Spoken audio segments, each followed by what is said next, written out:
Will PulseX start as an ERC20? No. Nope. Costs too much, man. Do you know what it would cost? 80,000 addresses participated. I think it was 85,000, but we'll just call it 80. 80,000 different addresses participated in the Pulsechain sacrifice phase. Do you know what it cost to send tokens to 80,000 people on Ethereum? $800,000? $1.6 million? I think it would cost $1.6 million just in gas fees. That sucks, man. And for what? How much should I invest to get my parents financially free? How am I supposed to answer that, dude? That's a really silly question. I don't know what your parents' needs are. I don't know where you live. I don't know what your monthly overhead is. I don't know what their ages are. I don't know with a crystal ball what the gains will be. Hex did a 10,000x. Everything that I designed is designed with the ability to do a 10,000x. So Pulsechain can do a 10,000x. PulseX can do a 10,000x. And Hex can do a millionx. They can. Now, the rate or whether they do or not, that's up to life and chance. But these are well within the realm of possibility. And look, Hex did it. Hex, it took Ethereum 2.5 years to do it. Hex did it in 623 days, which is like a year and a half. It's not even 2 years. So, Richard's the only person in crypto who sits and answers questions from the public on Christmas. Thank you so much for your time. My pleasure, man. I love the community. The community is the most important thing. Like the Hex community, Pulsekins, Hexicans, and PulseXicans, they're the most important part of all this stuff. Big Richard energy. Nice. Thanks, man. Just say you were wrong, big guy. Lol, it's okay. Click hide user from channel. Bye-bye. Richard is the crystal ball. Give me a hammer. I'll make him good. Jeez. Doesn't need the hammer. Richard Heart is the best and most base dude in crypto. Thanks, man. See, here's another beggar. Yo, Hexburn. You realize that every time people stake coins, those hex get burnt, right? And then they get reminted into existence later. I'm going to show mercy on you because there might have been a delay. But quit with the begging. Makes me angry. I'm the giving tree. I've given you free stuff out the yin-yang. Now you're getting free stuff for making the political statement for the PulseX sacrifice. You support freedom of association, freedom of movement, and freedom of assembly. Enjoy your free coins. Oh my God. Do I have to ignore the beggars here? There's a quick burst of them. Richard, you're awesome, man. Thank you for all you do for us. Thank you. Richard, can you please explain how Hex is more secure than Bitcoin and ETH without the need to pay for expensive miners?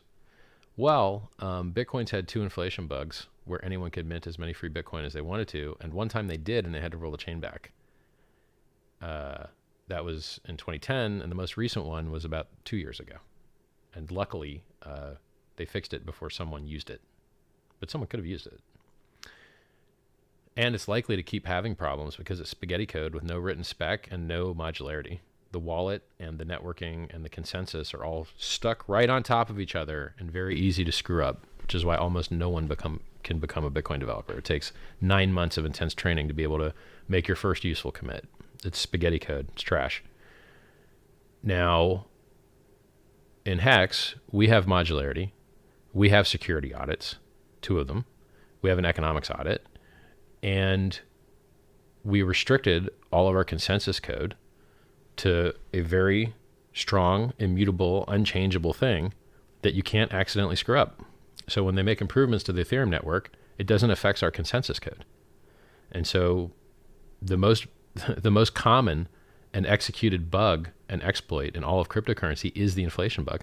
XLM had an inflation bug. I think it was either 5%, 2%, 10%. Ravencoin had a 10% inflation bug. Monero had an inflation bug, and as it's a fork of Bytecoin, so did Bytecoin, and so did a bunch of other coins. They found theirs and patched it. Some of the other coins didn't. I could go through the list of all these coins that have had inflation bugs, and Hex is absolutely, positively, super duper resistant to that because our consensus code is locked and isolated and unchangeable. And then how do we do it without paying expensive miners? Well, the Ethereum network is already paying the expensive miners, and we're just piggybacking it. And it used to be pennies. Now it ain't pennies. Now it's more expensive. So we're not incurring the same costs that the Ethereum network is incurring, but the miners are being paid. Can you explain the buy and burn function for us dum-dums? Sure. In the Uniswap v2 code, there's a line called the fee2 line. The fee2 line allows you to set an address. That setting of the address activates some other variables. Those variables, by default, Uniswap take 15%, I believe. Well, anyway, so then the Uniswap v2 audited awesome code allows you to peel off whatever amount you want to an address. And that's what PancakeSwap does. It's what SushiSwap does. It's what QuickSwap does. It's what Trader Joe's does. The issue with that is that you now get a bunch of random ERC20s in an address, and then some admin has to come along and do whatever the business logic is that was advertised. And I consider that a point of failure, and I don't like it. I don't like admin keys.